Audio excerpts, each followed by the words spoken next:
Shalom. Ya, semangat akhir bulan. Ya, akhir bulan hampir sama dengan akhir awal bulan ya. Beda sedikit saja. Baik, ibu-ibu yang dikasihi Tuhan, tadi sudah MC memberikan pengantar. Ya, bagaimana respon saya ketika menerima tema ini minggu lalu ya. Jadi minggu lalu dikasih temanya mendidik anak tanpa amarah. Ya, begitulah kita ya, pastilah ada amarahnya ya. Ya itulah dalam proses, karena kita pun dalam masa-masa pendidikan sebenarnya. Ibu yang dikasih Tuhan, jangan lupa, setua apapun kita, sebenarnya kita masih belajar. Paling tidak nanti lama-lama belajar berjalan lagi ya kan. Ya kan, udah banyak ini orang tua yang belajar jalan lagi kan. Itu artinya tetap belajar gitu loh. Iya, pengurus memberikan 2 nats bagi kita untuk mendalami bagian ini, mendidik anak tanpa amarah. Satu dari Efesus pasal 6 ayat 4, nanti saya mohon ibu-ibu yang di sebelah kiri saya membaca. Efesus 6 ayat 4, lalu Kolose 3 ayat 21, ibu-ibu yang di sebelah kanan saya. Bisa ya? Ya, pengurus kita memilihkan 2 ayat ini bagi kita. Kalau sudah dapat, mari kita mulai dari Efesus pasal 6 ayat 4. Efesus, oke, sebelah kiri saya ya, yang Efesus. Ya, nanti yang Kolose di sini ya, sebelah kanannya. Kolose 3 ayat 21. Kolose 3 ayat 21, lalu Efesus 6 ayat 4. Mari kita mulai dari Efesus 2-3. Iya.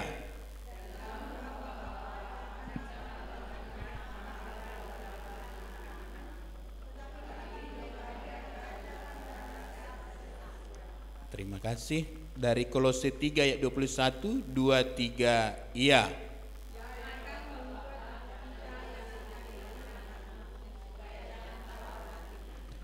Oke. Hai bapak-bapak, janganlah sakiti hati anakmu supaya jangan tawar hatinya. Dalam Efesus tadi katakan, dan kamu bapak-bapak janganlah bangkitkan amarah di dalam hati anak-anakmu, tetapi didiklah mereka di dalam ajaran dan nasihat Tuhan. Nah, setelah saya perhatikan, ternyata ini bukan untuk ibu-ibu. Berarti selesai khotbah kita. Untuk kami rupanya ini. Di sana lah kami bahas, bapak lah ini ya. Oke, itu konteksnya, memang kita harus jujur dengan teks ya kan. Memang dikatakan di sana bapak-bapak. Nampaknya memang ada hubungannya dengan apa yang sering terjadi. Kalau ibu-ibu kan jarangnya sampai membangkitkan amarah ya kan. Merepet iya. Beda itu loh. Itu memang yang gak jelas itu. Tapi kalau bapak-bapak bisa sampai fatal. Dan inilah sekarang yang dilarang. Nah, oke, jadi ada yang mengartikan bapak-bapak di situ, oke, sekali lagi supaya jangan salah kita, itu konteks dasarnya memang kami-kami ininya itu, laki-laki. Baik dalam Efesus maupun dalam Kolose. Tapi kemudian ada terjemahan lain, ada pengembangan atau ada tafsiran lain, akhirnya itu dikatakan orang tua. Berarti ayah dan bunda. Gitu ya kan. Lalu anak-anak pun dalam pengertian dasarnya itu adalah sebenarnya anak kecil sampai remaja, masa pubertas. Ya, tetapi bisa juga kita kembangkan nanti semua anak-anak kita, mau besar atau kecil, tua atau muda. Karena ada satu tanggung jawab bagi kita untuk tetap mendidik mereka. Jadi orang tua walaupun tidak pernah sekolah di IKIP, ya kan, di keguruan, kita semua guru. Tepatnya pendidik. Katanya tidak semua guru pendidik, tapi semua pendidik itu pasti guru. Guru saya di sana dalam manggut-manggut. Berarti cocok ya kan. Ya, dan kita semua adalah pendidik. Nah, sekarang tema kita mengatakan mendidik anak tanpa amarah. Kita lihat dulu arti kata ini. Dalam bahasa Yunani, kata amarah yang dipakai dalam Efesus 6 ayat 4 itu terdiri dari 2 kata, yaitu para dan orgizo. Para itu bisa seperti kata depan gitu ya kan. Nah, kata pendamping. Nah, amarah itu adalah orgizo. Nah, artinya memprovokasi untuk marah. Ya, jadi dia diprovokasi dengan kata-kata kita, itu akhirnya muncul marah. Akhirnya mereka menjadi gusar dan murka, atau dalam Kolose tadi dikatakan apa? Tawar hati. Nah, sekali lagi perhatikan kata-kata itu dikatakan, dan kamu bapak-bapak janganlah bangkitkan amarah. Jadi sebenarnya di dalam menasihati itu, di dalam mendidik itu ada kemungkinan anak-anak itu dibangkitkan amarahnya. Nah, kesana nanti kita lihat ya. Nah, walaupun memang kita lihat juga nanti bahwa kita sebagai pendidik, nah akhirnya harus juga berhati-hati, jangan sampai kita menjadi apa? Pemicu munculnya hal seperti itu. Nah, saya lihat di sini beberapa hal ibu-ibu. Pertama, penyebab orang tua mendidik anak dengan amarah. Yang pertama saya lihat adalah karena orang tua salah pengertian tentang keberadaan anak di tengah-tengah keluarganya. Banyak ternyata orang tua, saya kira terutama orang Batak, salah pengertian tentang hadirnya anak-anak di tengah keluarganya. Banyak orang tua menganggap anak adalah miliknya sendiri. Milikku, sukaku, lomokku, ya kan? Nah, bukan sebagai anugerah atau titipan Tuhan. Saya kira khotbah Pak Agus minggu lalu sudah sangat jelas di situ. Atau perlu saya ulang lagi? Tidak perlu ya kan? Bapak Ibu, ibu-ibu yang dikasih Tuhan, ini mari kita terima dulu ini. Anak itu adalah anugerah Tuhan bagi kita, titipan Tuhan. Berarti apa? Tuhan mempercayakannya bagi kita sebagai seorang yang begitu berharga. Ini hal mendasar. Jadi jangan sampai nanti kita kemudian menyanyikan lagu Hamu anakku. Tahu itu? Itu lagu narsis orang tua itu. Tahu itu lagu itu kan? Nanti kalau aku tua, itu nggak usah dibilang. Sekarang kalau diajari dengan bagus, itu pasti. Tapi sekarang banyak kali lagu orang Batak, lagu narsis. Lihat ya, itu lagu-lagu orang tua semua itu. Oh, molo mati non nggak berarti itu. Siapapun tahu, orang udah mati kok. Ya kan? Tapi kenapa muncul lagu itu? Bisa saja oleh karena dia berpikir bahwa anak ini adalah investasi. Itu yang paling ngeri saudara, ibu-ibu. Nanti kalau aku sudah tua, biar ada pangucan deon. Tahu pangucan deon? Itu kira-kira sesuai enggak dengan firman Tuhan? Udah makin mengerti ya? Enggak loh, salah kita kalau kita buat anak kita menjadi sandaran hidup kita, masa depan kita. Salah, itu maka banyak konflik kemudian. Ketika anak kita menikah, paruh main gak sehati dengan kita, ribut. Sudah salah konsep, kan gitu. Nah, jadi mari ibu-ibu yang dikasihi Tuhan, kita terima dulu bahwa kehadiran anak-anak di rumah tangga kita itu bukan kehendak kita. Itu adalah anugerah dari Tuhan, pemberian yang istimewa dari Tuhan. Nah, saya ingat hari itu dikutip Pak Sibarani itu dari Mazmur 127 ayat 3. Sesungguhnya anak-anak lelaki adalah milik pusaka daripada Tuhan, dan buah kandungan adalah suatu upah. Lalu dihubungkan juga dengan Mazmur 139 ayat 13. Sebab engkaulah yang membentuk buah pinggangku, menenun aku dalam kandungan ibuku. Jadi ibu-ibu yang dikasihi Tuhan, bagaimanapun hadirnya seorang anak, maaf, apakah itu oleh karena salah langkah? Ya, itu adalah campur tangan Tuhan. Bisa dimengerti? Gak ada bisa lahir manusia di dunia ini tanpa otoritas Tuhan. Bisa ya? Jadi jangan-jangan ada, atau mungkin nanti maaf juga, ada barangkali juga ibu-ibu atau keluarga yang mengadopsi anak. Itu juga harus dilihat sebagai anugerah Tuhan. Jadi sebenarnya kita ini juga sebenarnya di hadapan Tuhan kan anak adopsinya kita ini. Iya kan? Tapi sebagai anak adopsi kita di hadapan Tuhan, hak kita, orang Israel itu sebenarnya anak mata ya kan? Anak istimewanya Tuhan. Tapi sebagai anak adopsi kita sama hak kita dengan orang Israel itu. Maka ibu-ibu kalau mengadopsi anak, ya, jangan sampai nanti ada pemilah-milahan. Karena ini juga nanti menjadi satu masalah di dalam kegagalan kita mendidik anak. Mereka sama semua di hadapan Tuhan dan juga kita harus menerima itu. Itu yang pertama. Nah, yang kedua, kenapa orang tua sering mengalami mendidik anak dengan amarah? Karena orang tua salah pengertian tentang posisinya sebagai ayah dan ibu dalam relasinya dengan anak-anak. Mereka menganggap punya otoritas penuh terhadap anak-anaknya, terutama kaum bapa. Anakku. Ya. Nah, dalam zaman Rasul Paulus, ibu-ibu yang dikasihi Tuhan, ada istilah yang menunjukkan kuasa mutlak dari seorang ayah atau bapak terhadap istri dan anak-anaknya, yaitu patria potestas. Itu dikembangkan. Nah, itu makanya muncul sebenarnya emansipasi wanita. Ibu-ibu perhatikan di Alkitab kita. Alkitab itu tidak pernah mengajarkan emansipasi wanita. Kenapa? Dari dulu Allah sudah membuat setara. Nah, hati-hati ibu-ibu. Kami kan dipanggil jadi penolong kepada laki-laki. Berarti kalau penolong kami lebih kuat dong. Banyak orang yang mengatakan seperti itu. Itu karena kurang hati-hati membaca Alkitab. Alkitab mengatakan penolong yang jangan lupa yang sepadannya ini. Iya kan? Itu maka seringkali dominasi istri terhadap orang tua, terhadap suami sekarang. Ya, itu perlu kita perhatikan itu. Nah, lalu ya itu ada emansipasi kan di negara kita. Nah, lalu dari dulu itu rupanya kaum bapak itu merasa super. Dan itu dilakukan baik terhadap istrinya dan juga terhadap anak-anaknya. Nah, itu juga salah. Oke. Kenapa orang tua kemudian juga cenderung mendidik anaknya dengan amarah? Berikutnya adalah karena orang tua cenderung menyamaratakan cara mendidik anak-anaknya tanpa mengenal keunikan pribadi dan situasi yang sedang dihadapi oleh anak-anak. Sama rata.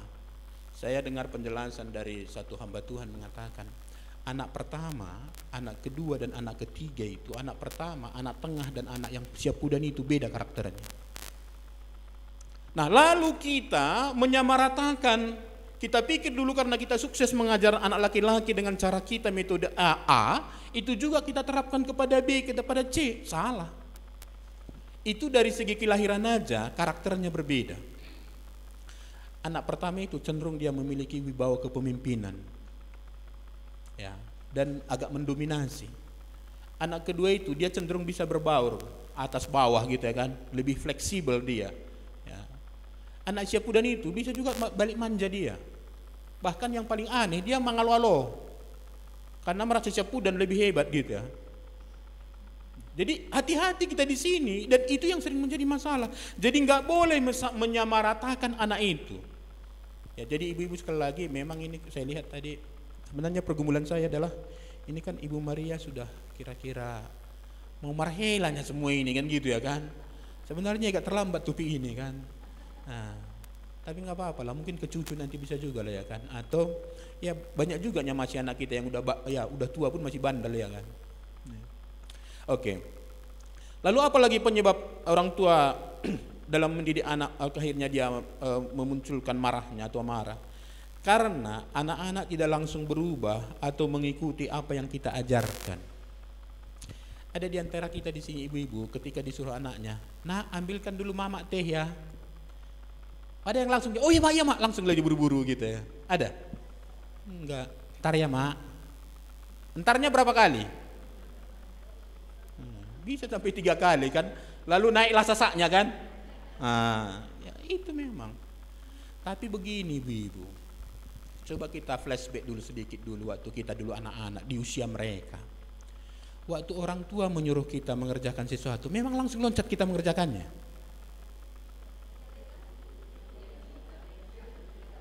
Serius dulu kita. Kalau disuruh misalnya, kalau di kampung dulu kan, ambil dulu air kita mau masak katanya, langsung memang kita pergi, langsung ya, bagus sekali itu. Kalau saya dulu enggak, ntar mak, apalagi daerah kami dingin, iya. Lah memang itu karakter kita, maksud saya begini, ya puji Tuhan lah kalau ada ibu-ibu yang memang dulu begitu disuruh langsung melakukannya, puji Tuhan lah, ya. Tapi secara umum tidak seperti itu. Nah lalu kenapa sekarang kita langsung membuat standar tinggi kepada anak-anak kita, padahal kita pun di zaman mereka lebih parah malah. Nah ini perhatian bagi kita. Jadi karena anak-anaknya tidak langsung berubah lalu kita emosi. Enggak loh.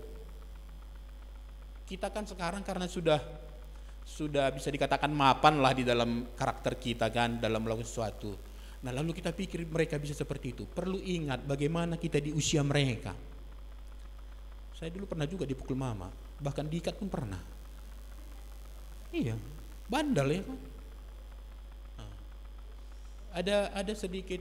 Nah ini untungnya punya Tuhan Yesus kan, kalau enggak bandalnya dulu ini kan. Jadi preman kali gitu ya. Ada sedikit bedanya kalau mama dan bapak mendidik. Nah kalau mama itu memang langsung main pukul. Jadi kalau pohon ubi yang sebesar ini, ubi kayu, itu udah biasa patah di kaki itu. Udah biasa itu. Jadi kalau mama marah udah kita persiapkan diri kita, memang mau dipukul gitu kan. Tapi kalau bapak tidak, dia tanya dulu, misalnya kita datang lama gitu kan, dari mana kau? Kayak gitunya rupanya anak, panjang juga. Jadi kayak mana? Pukul lah. Kita bilang berapa kali dipukul segala di mana? Nah, jadi dia memukul hanya untuk mengingat bahwa kamu salah ya, besok-besok berubah. Dan bagi saya itu yang paling berkesan daripada pohon ubi tadi yang patah, paling merah sebentar kan, terlagi udah selesai itu aja. Nah, oke, ibu-ibu. Nah, mari kita lihat di sini. Maksudnya di sini apa? Perlu bagi kita kemakluman. Memang songon hidup ibana. Memang masih begitu, masih tahap itu. Jangan kita tuntut anak-anak itu sudah langsung remaja pemikirannya. Anak remaja langsung dewasa, enggak. Mereka ada di tahapan mereka ya. Yang terakhir di sini, kenapa seorang orang tua mendidik anak sering marah-marah atau amarah itu? Nah, karena orang tua masih terikat dengan dosa amarah. Atau manusia lamanya masih ada di sini. Nah, mari kita lihat dulu Galatia 5 ayat 19 ayat 21. Saya bacakan buat kita ya. Galatia 5 ayat 19 ayat 19 sampai 21, demikian firman Tuhan. Perbuatan daging telah nyata, yaitu percabulan, kecemaran, hawa nafsu ayat 20, penyembahan berhala, sihir, perseteruan, perselisihan, iri hati, ini apa? Amarah, kepentingan diri sendiri, percitraan, roh pemecah, kedengkian, kemabuk, dan seterusnya. Di dalam Galatia 5 ayat 19 sampai 21 masih diingatkan ada amarah itu dalam diri kita rupanya. Berarti kita belum hidup dalam roh, masih manusia daging, manusia karnal. Nah, kalau bahasa sekarang itu berarti kita sebenarnya belum selesai dengan diri kita. Itu bahasa yang sering dipakai ya kan. Bagaimana kita bisa mendidik tanpa amarah kalau kita masih memiliki sifat amarah itu? Sifat amarah itu, ibu-ibu, itu bucir suada. Tahu bucir suada? Sedikit aja dia kena stimulus, langsung bangkit itu. Kenapa masih di sini? Masih di dalam dia. Maka mari kita perhatikan, apakah memang kita akhirnya marah-marah kepada anak-anak itu karena memang kita masih memiliki sifat amarah itu. Tema kita ini, ibu-ibu, tidak mengajarkan kita supaya akhirnya tidak boleh marah. Ya. Bedakan marah-marah dengan amarah. Memang agak sedikit kita berbeda pemahaman kita dengan orang-orang psikolog di dalam mendidik. Ya. Apakah memang tidak boleh marah? Nah, marahnya itu sekarang yang perlu dikontrol, marah karena apa? Lalu bagaimana praktik marah itu? Nah, enggak juga lah kalau anak-anak kita sudah melakukan kesalahan kita ketawa ketiwi. Lah kita yang salah kan? Nah, tapi kemudian kata amarah itu sebenarnya akhirnya membawa dampak psikologis, bahkan merusak mentalnya, yang akhirnya membuat mereka bisa kemudian tawar hati, bahkan murka. Saya tidak tahu apakah kita dulu pernah mengutuki orang tua kita karena perlakuan orang tua kita yang kasar terhadap kita. Kalau kita pernah melakukan itu, berarti anak-anak kita pun sekarang kalau kita marah-marahi tanpa alasan dengan bagus, mereka pun bisa mengutuki kita. Mereka sama seperti kita. Oke, tapi ini penting bagi kita. Selesaikan dulu dari diri kita sifat amarah itu. Berarti bertobat ya kan? Bertobat. Jadi sebelum menasehatkan sesuatu kepada Tuhan, dulu pernah sebenarnya kita bahas di sini. Jangan lebih banyak kata-katanya dari doanya. Ya. jangan lebih banyak kata-katanya dari doanya. Didoakan, didoakan, didoakan. Nah, lalu sekarang mari kita lihat bahaya yang ditimbulkan jika kita mendidik anak dengan amarah. Mendidik anak dengan amarah akan menimbulkan sakit hati atau akar pahit bagi si anak yang akhirnya membuat dia tawar hati. Berapa persen anak yang kita didik dengan amarah kemudian berhasil? Bandingkan dengan anak yang kita didik dengan lemah lembut. Mungkin perlu juga dibuat penelitiannya kan.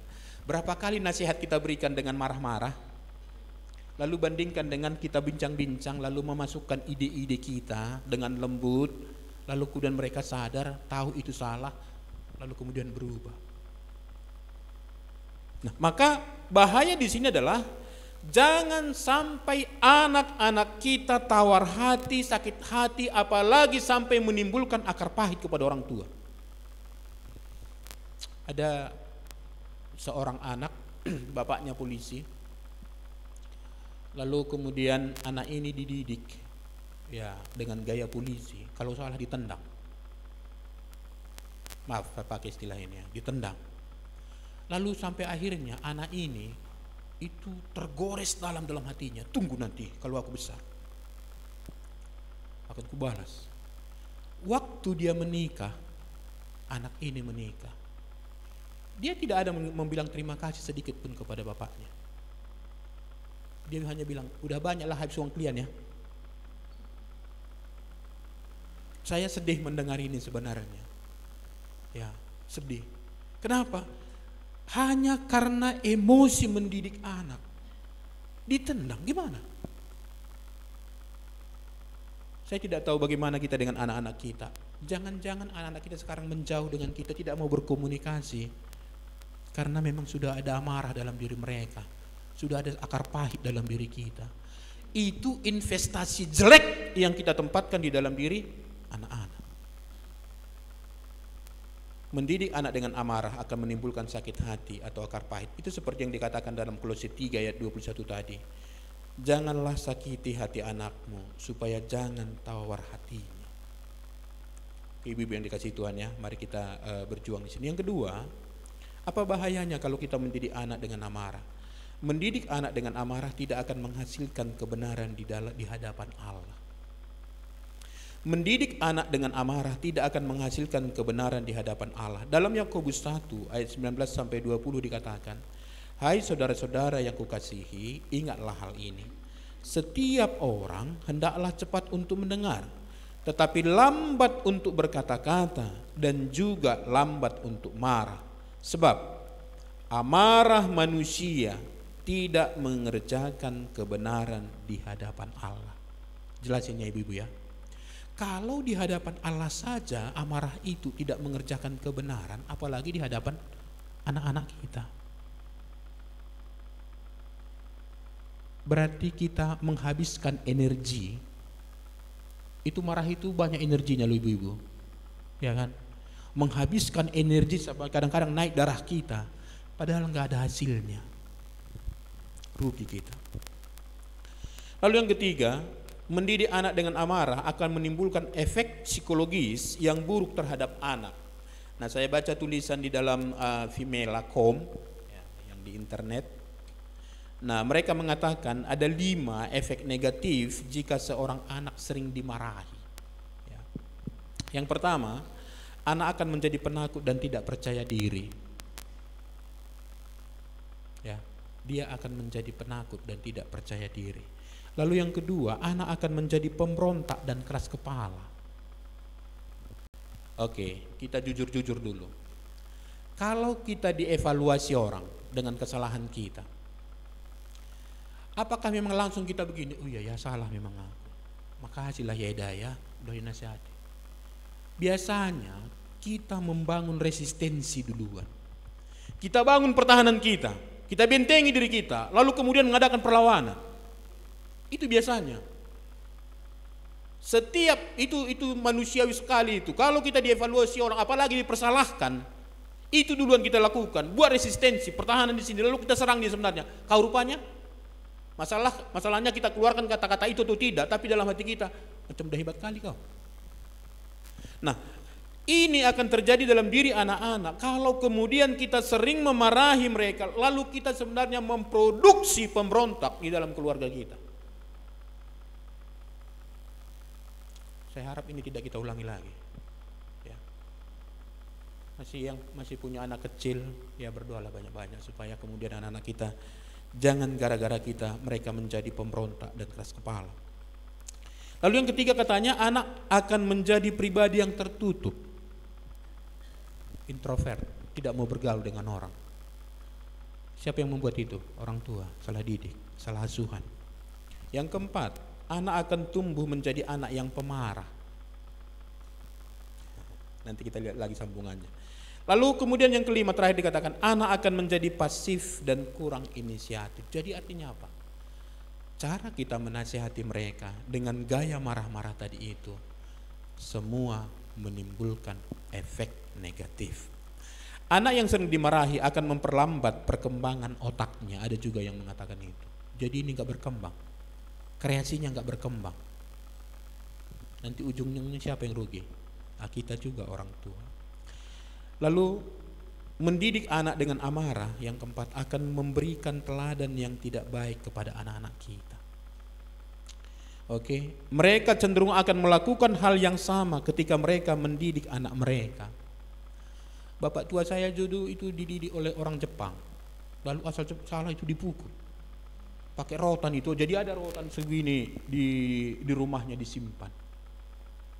Karena begitu dia dulu dididik oleh orang Jepang. Lalu sekarang dia tampilkan seperti itu di rumah. Ada di kampung kami itu rotan sebesar ini, bukan yang kecil-kecil itu, yang ini. Lalu itu ada di tempat sobannya kan, para-para di situ taruhnya itu. Kalau salah anaknya duduk di kursi, lalu didibas. Sampai ada satu anaknya meninggal, bapak tua dan inang tua itu tidak mau pulang. Sakit hati kepada bapak tua dan inang tua. Mengerikan. Ya, jadi oke. Dan yang paling sekali lagi Bu Ibu. Nah, kalau kita memarahi anak ya atau mendidik mereka dengan amarah itu, kita sebenarnya tanpa sadar telah meneladankan yang buruk kepada mereka. Ya. Anak yang dididik dengan amarah akan menghasilkan anak yang pemarah. Orang tua sering tidak konsisten juga di dalam mendidik anak-anaknya. Maka ini akhirnya menimbulkan apa? Teladan yang tidak baik. Tadi yang disaksikan oleh Ibu Ratna tadi saya kira menjadi pelajaran penting bagi kita. Kalau kita mau mengatakan misalnya, nanti kita lihat juga berikutnya, satu contoh yang baik harus kita yang mencontohkannya. Anak itu sudah mendengar pengajaran jangan berbohong. Sekarang ketika dipraktikkan kita yang marah. Berarti kita nggak konsisten kan? Tidak konsisten dengan apa yang kita ajarkan. Nah, ini yang disebut dengan menabur angin menuai badai. Menabur angin menuai badai. Kita hanya marah-marah, dia jadi amarah. Nah, gitu ya. Ya, saya berusaha cepat ini supaya selesai ya. Nah, terakhir ini. Nah, kalau begitu bagaimana kita mendidik anak di dalam ajaran dan nasihat Tuhan? Oke, ini yang perlu kita bagi kita ya. Tadi itu hanya melihat konsekuensi. Lalu sekarang sebagai orang tua, sebagai ayah, sebagai ibu, sebagai opung, bagaimana kita mendidik anak-anak kita, cucu kita, peperan kita di dalam ajaran dan nasihat Tuhan. Karena itu tadi dikatakan dalam Efesus 6 ayat 4 itu ya. Dan kamu bapak-bapak janganlah bangkitkan amarah di dalam hati anak-anakmu, tetapi didiklah mereka di dalam ajaran dan nasihat Tuhan. Nah, mendidik anak di dalam ajaran dan nasihat Tuhan yang pertama, nah kita harus tahu tujuan mendidik anak bukanlah untuk meneruskan otoritas orang tua kepada anak-anak, tetapi untuk meneruskan otoritas Allah dan firman-Nya di dalam diri anak-anak. Bisa dipahami ya? Jadi bukan diriku yang mau kutanamkan di dalam diri anak-anak, bukan karakterku yang mau kutanamkan kepada anak-anak, bukan kehendakku yang mau kutanamkan kepada anak-anak, bukan, tapi otoritas Allah dan kebenaran firman Tuhan. Itu yang harus kita tanamkan. Siapa rupanya kita ini? Sekali lagi, kita ini sebenarnya adalah orang yang dipercayakan Tuhan untuk membesarkan anak-anak, mendidik anak-anak. Yang empunya sesungguhnya anak-anak itu adalah Tuhan. Maka kalau begitu tujuan kita mendidik mereka adalah untuk membawa mereka mengenal Allah, otoritas Allah, kuasa Allah, kasih Allah, dan kemudian menghidupi firman-Nya. Jadi ibu-ibu, bukan untuk meneruskan preferensi atau kecenderungan hati kita, pilihan, selera atau kesukaan orang tua kepada anak-anak. Nah, saya merenungkan begini ya. Berapa banyak orang tua yang kemudian menjadi penghalang bagi anak-anaknya untuk mencapai cita-citanya. Kau kalau tidak sekolah di kedokteran,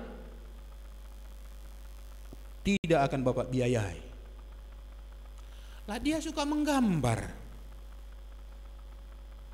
Ibu-ibu, ada namanya kecerdasan. Semua anak itu punya kecerdasan.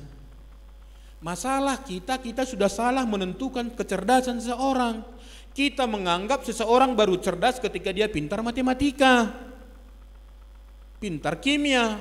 Tidak ada di antara kita mengatakan dia punya kecerdasan kalau dia pintar melukis, kalau dia pintar bernyanyi, kalau dia pintar bermain musik, kalau dia luwes orangnya bisa gampang bergaul. Kira-kira kalau dia akan menjadi penyanyi, butuh enggak dia perhitungan matematika yang rumit itu? Untuk apa? Lagian pun nanti manajernya yang mengurusin itu. Kalau dia menjadi orang yang kemudian menjadi hamba Tuhan seperti kami ini, pengkhotbah, apa butuh kali dia dengan ilmu kimia yang rumit itu? Lo tidak. Maka ibu-ibu hati-hati sekarang. Iya, saya harap kalau ada di antara kita yang sudah terjebak di sini, berdoalah minta ampun sama Tuhan. Kita sudah memaksakan preferensi kita, kehendak kita kepada anak-anak. Tadi sudah saya katakan di awal itu. Kehendak Tuhan, otoritas Tuhan, itulah yang harus kita tanamkan dalam diri anak-anak. Saya katakan ini, saya termasuk orang yang kena di situ. Saya waktu SMP sudah saya minta sama bapak supaya saya sekolah di SPGA, dulu ada namanya SPGA, Sekolah Pendidikan Guru Agama. Karena memang sudah ada kecenderungannya mau menjadi hamba Tuhan. Lalu bapak saya bilang, wow, zaman sekarang yang diterima itu dari kejuruan. Betul memang analisa bapak ini, kejuruan. Lalu kejuruan itu waktu itu ada dua, STM dan SMEA. Lalu dibilang, saya sebenarnya pinginnya STM. Lalu dibilang, tapi katanya kalau STM itu harus pintar bahasa Inggris. Nah orang kampung ditawari bahasa Inggris gimana? Ya sudahlah SMEA lah. SMEA. Saya juara di kelas, saya dapat beasiswa Super Semar, tapi saya belajar hanya untuk ujian, bukan menuntut ilmu. Jangan-jangan anak-anak kita banyak seperti itu. Lalu mau melanjut ke perguruan tinggi, tahu bapak ibu kami waktu masuk ke, akhirnya ke kampus swasta ya, karena saya nganggur dulu, kami tanya penerimanya, bisa masuk di fakultas teknik. Orang ekonomi mau masuk ke teknik dan pertanian, ya ketawalah kakak-kakak itu. Gak bisa deh, ya kalau dari SMEA itu ya ke ekonomi. Akhirnya saya terlambat selesai dan saya kira saya diproses Tuhan di situ. Tahun kelima saya diproses dan terima Tuhan Yesus. Akhirnya dibina di YPDPA dan kembali menjadi hamba Tuhan. Ya memang Tuhan pasti bisa merubah itu semua menjadi berkat, tapi berapa banyak energi habis karena salah. Ibu, ya, mendidik anak itu bukan mau memaksakan kehendak kita, bukan. Ya. Lalu berapa banyak orang tua yang kemudian menjadi penghalang bagi anak-anaknya dalam, ini paling ngeri, dalam penggenapan rencana Allah dalam hidupnya. Ibu tahu, sebelum segala sesuatu ada, Allah sudah merancangkan pada masa lampau. Nanti kalau kita belajar tentang kekekalan, ada namanya kekekalan masa lampau. Itu sejak Allah berada sampai dunia dicipta. Lalu yang kedua, kekekalan masa kini, itu sejak Allah mencipta sampai nanti kedatangan Tuhan Yesus kedua kali. Lalu yang ketiga namanya itu kekekalan yang akan datang, dari kedatangan Tuhan Yesus sampai selama-lamanya. Pertanyaannya, Allah kita kan Allah yang hidup. Apa yang dikerjakan Allah pada kekekalan masa lampau?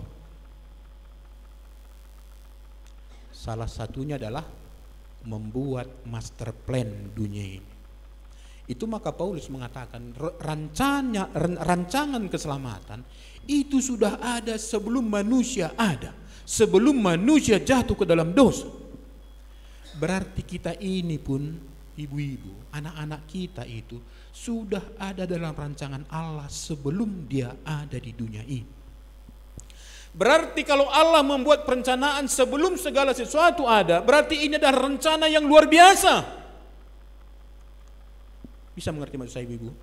Kalau misalnya suatu saat nanti Ibu Maria bikin kepanitiaan 5 tahun, hari ini dibentuk panitia untuk satu momen 5 tahun ke depan, berarti acara itu penting sekali. Bayangkan kita direncanakan Tuhan sebelum segala sesuatu ada, anak-anak kita pun demikian, berarti itu ada pekerjaan besar yang diembankan Tuhan kepadanya. Tapi orang tua banyak menjadi penghalang bagi anak-anaknya di dalam menggenapi rencana Allah. Saya tidak tahu permintaan apa yang pernah disampaikan anak kita kepada kita waktu mereka mau melanjutkan studi. Ya, pembahasan yang sering kita dengar, kalau anaknya bandel disuruh sekolah teologi. Kalau anaknya pintar, sekolah A, B, C, D. Ibu yang dikasih Tuhan, belajar dari Alkitab. Adam itu dulu apa tuh pekerjaannya? Dia pegawai negeri. Bapak Ibu tahu nggak di bangsa Israel itu kapan mulai muncul pegawai negeri? Dulu mereka kan penggembala, orang yang berladang, tukang nganggur kan itu kan. Justru di Israel itu baru ada pegawai negeri itu setelah mereka memberontak kepada Tuhan dengan meminta seorang raja. Nanti lihat itu ya. Itu prakteknya di situ. Walaupun jauh sebelumnya sudah ada, Tuhan katakan itu, kalau nanti kalian menjadi satu kerajaan begini aturannya. Tapi wujud nyatanya itu adalah setelah mereka memberontak kepada Tuhan, meminta raja kepada Samuel, itu karena mereka ingin seperti bangsa-bangsa penyembah berhala itu. Maka disitulah baru ada itu. Saya tidak anti pegawai negeri, tapi benarkah Tuhan memanggil anak kita di situ? Ya, kalau Tuhan memanggil anak kita menjadi guru, fasilitasi. Anak saya 3, ya mereka selalu bertanya kepada saya, yang paling besar Tia namanya, dia tanya, Pak aku nanti mau lanjut kemana? Saya bilang, ayo kita doakan, yang paling tahu dengan engkau Tuhan. Lalu dia buat waktu itu penerimaan jalur undangan itu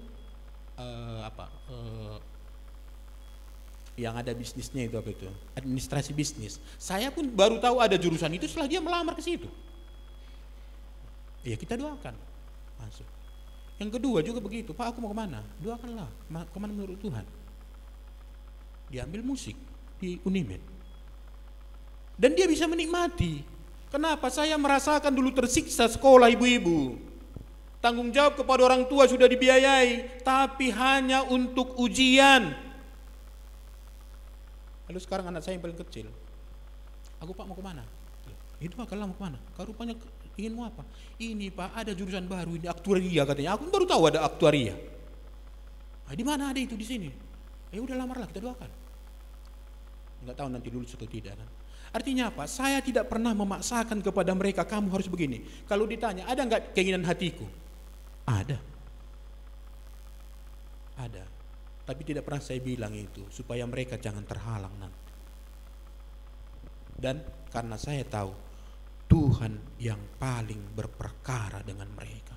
Ini ibu saya agak stres di sini, stressingkan di sini ya. Jangan ibu-ibu orang tua menjadi penghalang untuk penggenapan rencana Allah terhadap anak-anak kita. Tahu ibu-ibu arti dosa itu?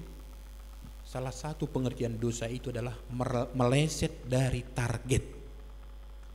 Berarti ada orang menjalani profesinya meleset, tidak sesuai dengan panggilan Tuhan.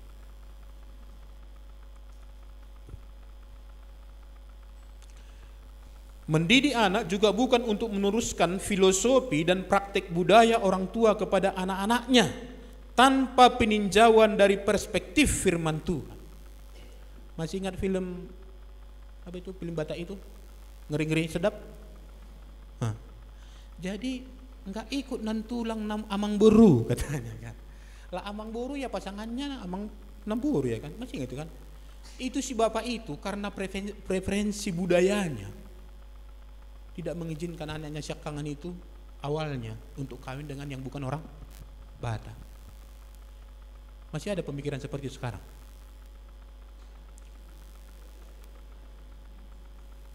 Ini orang Batak dulu, itu sih mau pangmanguli, itu tuna somaradati katanya. Ada enggak manusia di dunia ini yang tidak punya adat?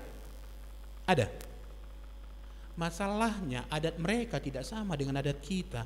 Jangan katakan karena adat mereka tidak sama dengan adat kita lalu mereka tidak beradat.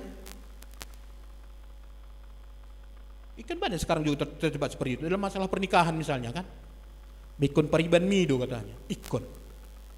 Lah dia nggak suka. Ini ibu-ibu sudah mengalami itu dulu ya, masalah cinta ya kan. Nggak ada taknya pak gitu kan. Nggak ada chemistry-nya, gimana? Ganteng memang ganteng, cantik, punya jabatan, tapi nggak ada taknya gimana? Kan gitu ya kan? Oke ya ibu-ibu yang dikasih Tuhan ya. Jadi tujuan mendidik anak itu adalah untuk meneruskan otoritas Allah dan firman-Nya dalam diri anak-anak. Jangan paksakan kehendak kita atau kehendak budaya kita. Yang kedua, tujuan mendidik anak adalah untuk membimbing, mengajari, mengoreksi, mendisiplin dan melatih mereka untuk mencapai tingkat pertumbuhan rohani sesuai dengan usia mereka. Oke. Jadi seperti yang saya bilang tadi, jangan paksa anak-anak yang berumur 5 tahun menjadi anak-anak yang 10 tahun. Nah, tapi di dalam usia mereka ini, mereka sudah mengerti firman Tuhan dan sudah bisa mengambil bagian dalam pelayanan di masa kecil mereka. Anak-anak kan, kalau di sini kita kan ada anak Kamis Gembira kan, mereka bisa melayani, bisa mengumpulkan persembahan, ya kan? Buka doa. Nah itu mereka sudah bertumbuh bisa juga melayani. Nah tentu tidaklah sama seperti saya di sini. Nah maka penting ini dalam tahapan usia tadi ibu-ibu. Nah di sini tadi perlu kita kemakluman itu tadi ya. Nah yang ketiga, mendidik anak di dalam ajaran dan nasihat Tuhan bukan hanya dengan mengajarkan firman Tuhan, tetapi juga dengan meneladankan atau mencontohkannya. Ya, anak kami yang paling kecil itu dulu waktu reformasi 500 tahun diminta dari dari Lutheran dari Norwegia untuk membuat doa anak-anak. Di waktu itu ditawarkan ke gereja kami GKI Simpang Liun Medan, lalu pendeta menunjuk guru kami yang paling kecil, yang masih kecil waktu itu. Nah lalu dia tulis doanya, ya biasalah doa anak-anak ya kan, berdoa supaya diberkati, dijagai. Nah saya lalu dibuat situ kata, berkatilah aktivitas kami hari ini katanya. Itu saya ganti karena nggak cocok kata aktivitas dengan bahasa anak-anak, yang ganti dengan kegiatan. Tapi kemudian mereka terima dan katanya itu dimuat di tabloid mereka di Norwegia. Dari mana mereka tahu berdoa? Saya tidak pernah mengajari mereka berdoa gini ya nak, nggak ada. Hanya dengan mencontohkannya. Setiap hari kami saat teduh mereka dengar doanya. Jadi ibu-ibu, kalau ibu-ibu mau mengajarkan kepada anak-anak jangan merepet. Kasih contoh. Rapi kau ya nak, kasih contoh rapi, ya kan? Tadi jangan berbohong, kasih contoh jangan berbohong kan, ya kan? Mau kemana mak? Tak kemana-mana? Dari belakang pergi dia, bukan ke kedai ya kan? Ada polisi di sana. Kasih contoh ya ibu ya. Bagaimana mengikut Tuhan yang benar, kasih contoh. Bagaimana beribadah yang benar, kasih contoh. Bagaimana peduli dengan orang dengan benar, kasih contoh. Unang Holland, NATO, no action, talk only. Ini perjuangan kita semua ibu-ibu ya. Kasih contoh. Bagaimana menjadi orang yang rapi, kasih contoh. Bagaimana mau tidur itu sikat gigi, kasih contoh. Jangan hanya di kamar nyuruh sikat gigimu. Ayo sikat gigi nak. Kan gitu ya kan. Mandi, mandi ya kan. Anak-anak supaya kali mandi ya kan. Mandi. Mamanya pun jam 8 mandi, gimana? Kita suruh dia jam 6 mandi. Nggak bisa loh. Makanya di sini sebenarnya kalau kita lihat nanti dalam Ulangan 6 ayat yang ke 6 sampai 9 itu, di sana salah satu dikatakan, haruslah juga engkau mengikatkannya sebagai tanda pada tanganmu, dan haruslah itu menjadi lambang di dahimu. Jadi ada tandanya dalam diri kita. Ibu ya, bacalah Alkitabmu berurut, kasih contoh, ya kan? Saya hari ini bacaan saya itu di 2 Samuel 7. Ini untuk yang ke-9 kali. Target nanti bulan 6 selesai. Saya kasih tahu itu sama mereka. Nah, yang saya lihat mulai mengikuti justru istri saya. Ya kan? Kadang lihat juga dia di handphone buka gitu ya, sambil golek-golek baca. Oh, berarti ada pengaruhnya. Kira-kira kalau ada bapak mengatakan begini, kan? Gini tangannya. Sini ada terjepit ya kan? Bapak udah bilang tidak boleh merokok katanya. Gimana kira-kira? Padahal di tangannya ini lengket. Kira-kira apa yang terjadi? Atau dia bilang, jangan boleh membawa anak ya, jangan membawa mabuk ya. Mana bisa? Kasih dengan contoh ya, ibu-ibu ya. Ini nanti kalau kita perluas panjang ini contoh-contohnya. Tapi intinya orang tua di dalam mendidik anak kasih contoh.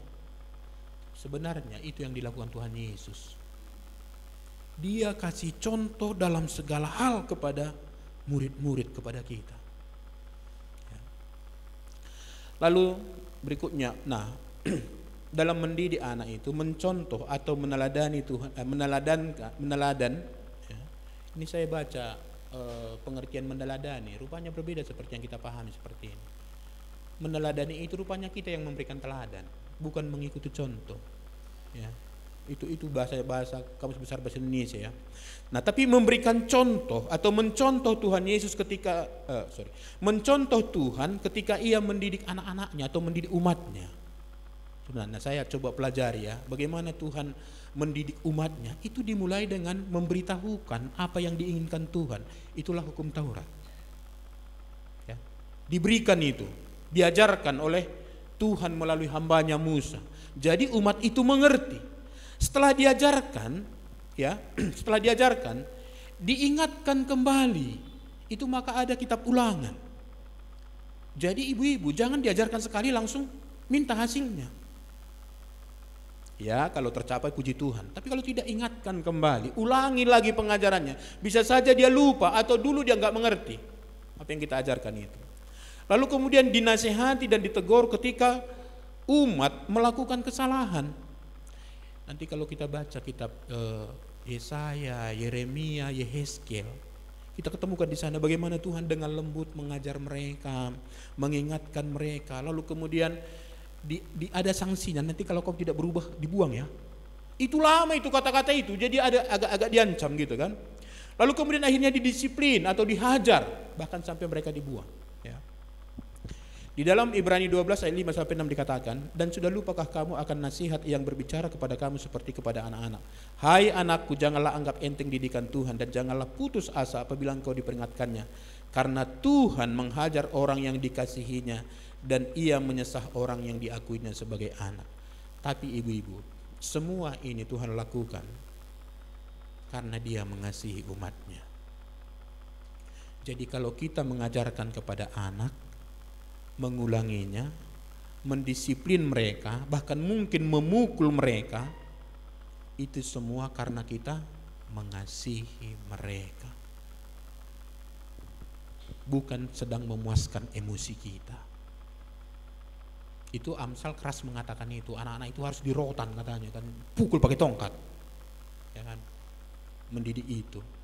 Nah, tetapi dia melakukan itu adalah karena kasihnya. Ini sekarang kita agak berbentur sedikit dengan nggak boleh lagi memukul anak di sekolah. Dulu kalau di kampung, kalau ada anak melapor kepada bapaknya, aku tadi Pak dipukul guru ini. Apa kemudian datang bapaknya ke sekolah, anggar jago bawa parang. Kau pulaknya, dia ditokok lagi itu, tambah dia. Nah, kenapa? Karena dia tahu bahwa guru itu memukul dia karena salah, dan itu untuk kebaikannya. Nah sekarang jadi susah kita kan, anak-anak akhirnya bandal, susah diajar. Nah tapi kita orang tua harus sampai pakai metode ini. Kalau memang harus dipukul-pukul, tapi dilakukan itu karena kasih, bukan karena emosi, apalagi sampai menginginkan kehancurannya, tidak. Ya. Maka diukur di mana harus dipukul kan gitu ya. Jadi bapak itu diseleksi mana yang dipukul, nggak pernah dipukul kepala, ya kan? Cari yang banyak dagingnya, yang agak berotot baru pukul di situ. Gitu kan. Itu harus kita perhitungkan. Nah terakhir ibu-ibu, sabar menunggu hasil dari apa yang kita ajarkan. Tadi sudah kita katakan bahwa kita pun sebenarnya dulu begitu, nggak langsung berubah. Anak-anak kita pun ada kemungkinan. Dan dalam masa itu, jangan pernah berhenti mendoakannya. Ingat latar belakang lagu di Doa Ibuku ya, semua kita tahu ya latar belakangnya itu. Itu seorang anak yang kemudian bertobat dari hasil doa si ibu yang sekarang sudah mati. Tapi doanya itu kemudian menghasilkan anak yang menjadi hamba Tuhan yang luar biasa ya. Jadi kalaupun belum berubah, jangan amarah muncul, oke tunggu, sabar. Tapi dalam masa ini jangan pernah berhenti mendoakannya. Tuhan memberkati, amin. Kita berdoa.